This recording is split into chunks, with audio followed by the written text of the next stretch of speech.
Greetings, brothers and sisters. Shalom. Assalamu alaikum. It's wonderful to be back with you here on Points of Light Radio and continue with this journey of light and knowledge that we're in search of. And it's always wonderful to feature organizations that you've never heard of before. And I can almost guarantee you've never heard of the organization that I'm going to feature here today on Points of Light Radio. My guest for this segment of Points of Light Radio is Doreen Nyroos, and she's here to shed light on the Vasa Order of America. Okay, I heard you yell "who" again, right? Who? Right? You've never heard of this organization, have you? And neither did I, until I began to look into this. But the Vasa Order of America was established in 1896 in New Haven, Connecticut, at the height of the Swedish immigration into the United States. And it was established as a Swedish American fraternal order. Now there again, it's kind of unique, okay, to some of the other organizations that we've been investigating here on Points of Light Radio. Okay, like many of them were religious organizations, many of them were secular. Now, this is the first, shall we say, cultural organization that we've featured here on Points of Light Radio. The goal of the Vasa Order of America is to perpetuate the noble heritage of their forefathers, Swedish forefathers, and to foster Nordic cultural activities. Today, they also celebrate the Nordic culture and traditions through membership in lodges throughout the United States, Canada, and Sweden. Now, I'm going to allow my guest to shed a little more light on this. Now, Mrs. Nyroos has held various leadership positions in the Vasa Order for over 65 years. I'm sure that she has enormous knowledge on this organization to offer you. So let's go speak to Mrs. Nyroos. But are you still searching for the light? Are you still thirsty for knowledge? Then just trim your lamp and follow me after this.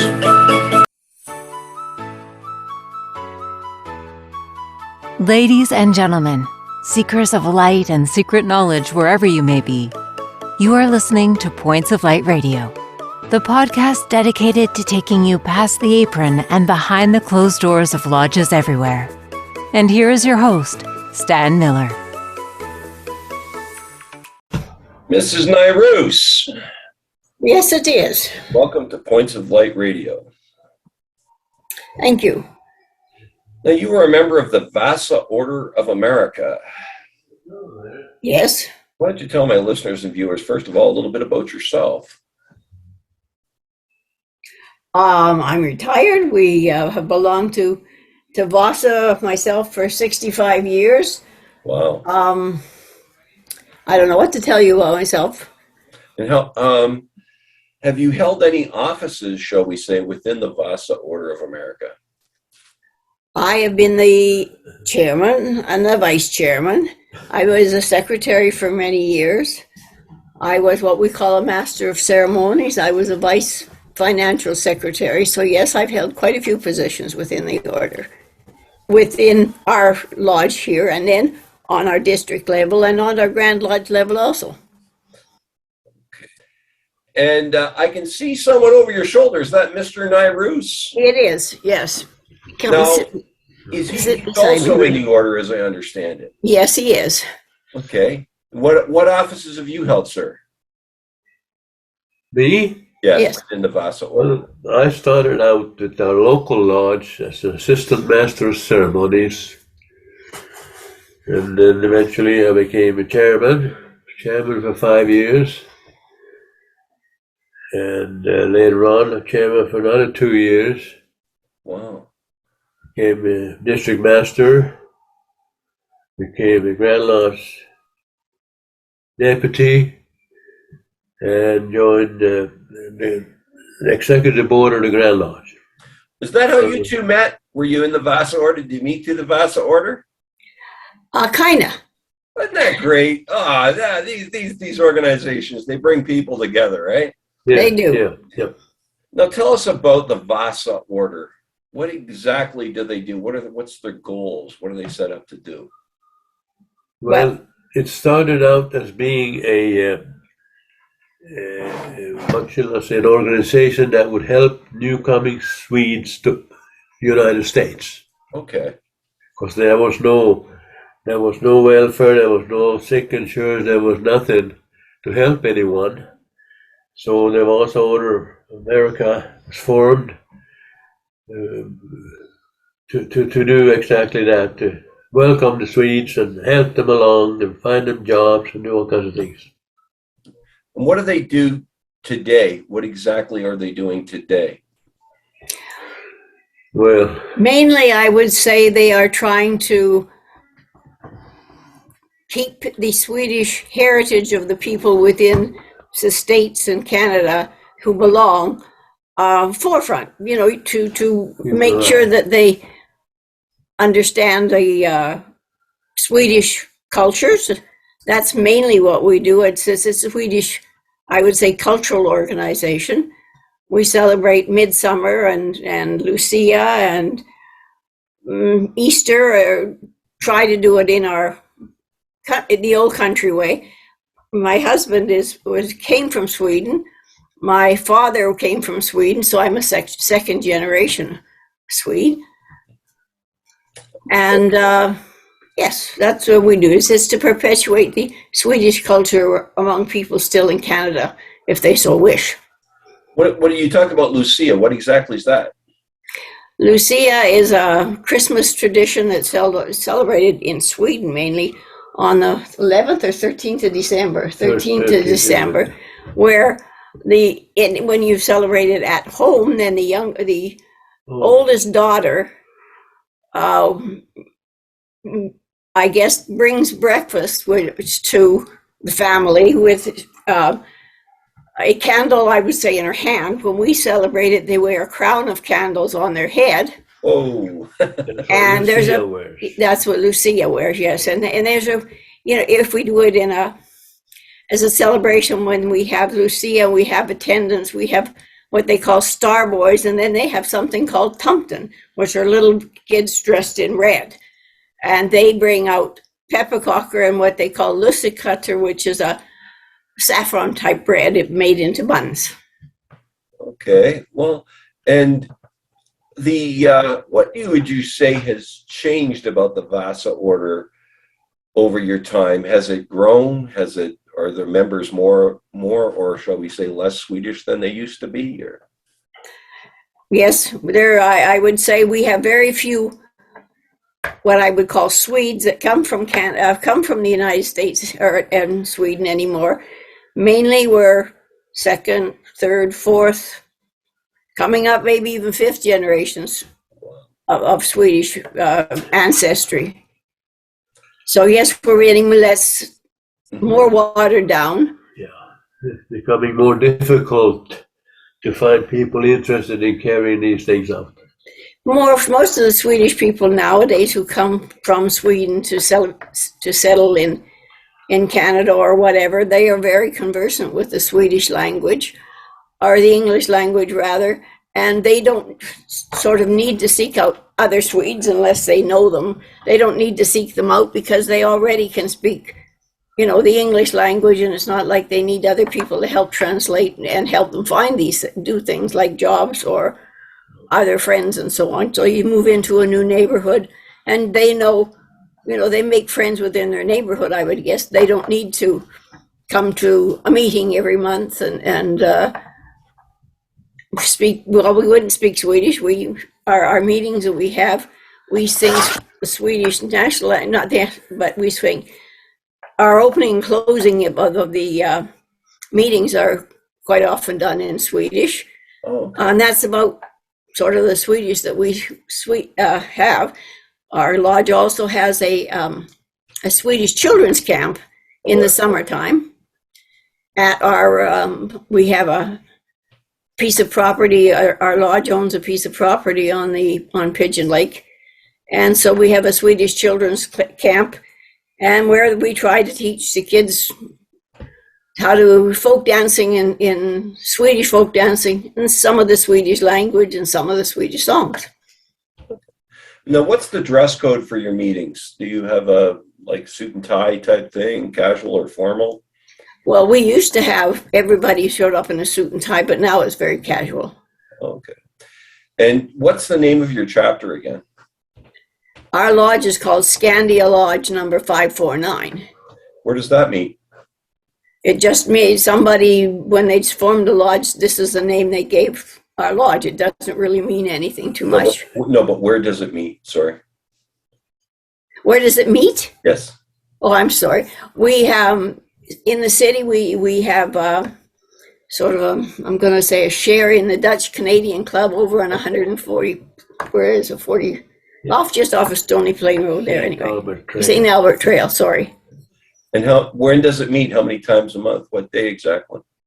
We meet on Monday nights when we're in the city here, and in the summertime we meet at the lake, and we meet on Saturday morning. Oh, okay. What are the dues to belong to Vasa?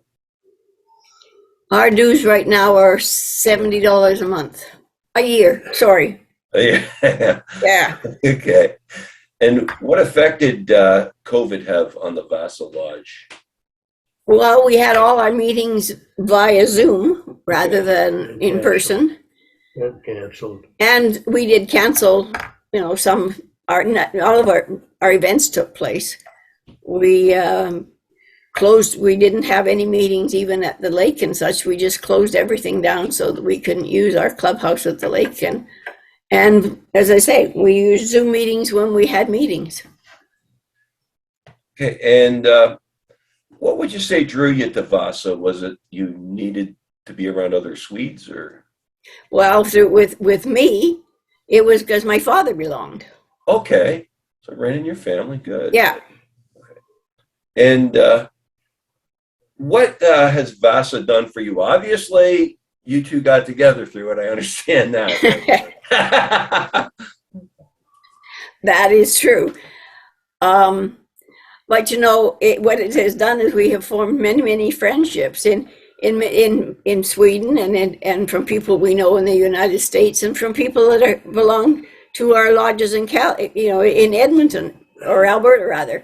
Alberta, yeah. And we just finished going last weekend. We went down to Calgary where that lodge that's there celebrated their 100th anniversary. Now we've known a goodly sum of these people since we were very young and used to go to what we call district meetings. So it's perpetuated and there's a lot of friendships and made out of belonging to, I'm sure, any organization. Oh, okay. Well, you know what, Mr. and Mrs. Nyroos, I so appreciate your time today, and all the best to you. And I guess I'll wish you a very early Lucia, shall we say? Thank you. Well, we had Lucia last Have a great day. That was a beautiful conversation, wasn't it? What a lovely couple. It was actually a real pleasure to speak to Mrs. Nyroos and, of course, Mr. Nyroos, who joined the conversation. It was wonderful. It's first time I've ever interviewed a couple on Points of Light Radio, and that's wonderful. That was a first, right? And like I said, I love how the whole conversation unfolded. I really do, right? And have you ever heard of the Vasa Order? I mean, that's one of the, I guess, can you say that's one of the pleasures I have here on Points of Light Radio is learning about these different organizations and introducing them to you, but also being able to help, raise the profile of them. And I'm going to tell you right now, after looking into the Vasa Order, they're actually quite an extensive organization with lodges all over Canada and the USA. And in fact, I'm going to enclose a link. I want to point that out to their website. in case you ever want to investigate more yourself. But some of the things I took away, I've commented on Points of Light Radio how these organizations bring people together, that they're great places to meet. And, some of my guests have pointed out they're great places to network with others. But this couple met through the Vasa Order, right? I'm guarantee that's, I think, what makes it a lot more special, shall we say, especially to them. I've never heard of this before, but that's great. And were you aware of the Lucia holiday and its traditions? I wasn't until they mentioned that. I'm definitely going to be exploring that a little more on my own. And I love how they talked about how the Vasa Order managed its way through the COVID pandemic. They actually found a way to get through it. So many organizations suffered terribly. It doesn't sound as though it hurt them like it did some of the other organizations I featured here on Points of Light Radio. And I think that's great. I love how they talked about how they used Zoom to hold their meetings and things like that. Now, some organizations, Freemasons and so on, can't do all their business via Zoom, but this organization found a way to do that, right? I'm definitely going to have to revisit the Vasa Order at some point in the future. But unfortunately, for the immediate future, that's all I have time for today. But before I go, I'd like to remind you that this podcast is available on both YouTube and Spreaker. Please share, like, and subscribe when viewing Points of Light Radio on YouTube. You can follow Points of Light Radio on my Facebook page at facebook.com/Points of Light Radio. My Twitter handle is at PO Light Radio. You can see the link to my Spotify channel as well as my Points of Light Radio store. Brothers and sisters, it's been a pleasure fellowshipping with you and my guests here today on Points of Light Radio. Until we meet again, just step